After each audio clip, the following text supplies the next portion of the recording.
आज बैल बाजार आहे आणि बैल बाजारामध्ये मंदी दिसते कशामुळे? अहो आता शेतकरीकडे पैसा नाही, देव असं गारपीट काढतोय.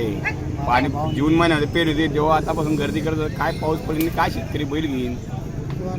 हा? म्हणजे जो आपला जिल्ह्यामध्ये जो बैल बाजार मोठ्या प्रमाणावर भरतो तो आता सध्या पाहिजे तसं भरत नाही आहे. याला कारण म्हणजे जे अवकाळी पावसामुळे नुकसान झालं ते आहे का?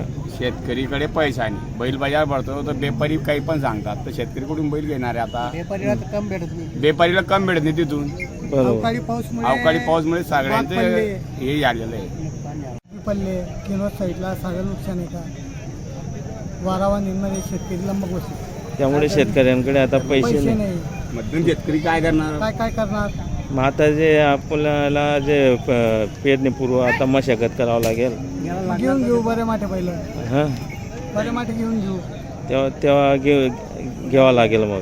हा नाही तर मग दुसऱ्याकडनं ते मग बाळ्याने बी वापरून घेऊ. वापरून घेऊ.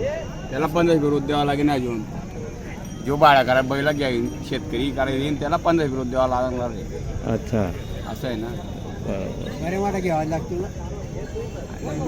बैल वगैरे घ्यायची चालणार नाही, कारण की शेती कसं व्हायला लागेल. शेतकरीला पको का नको पको, बरोबर. त्याला तर शेती करायला तो का पडू देणार तिथं? नाही.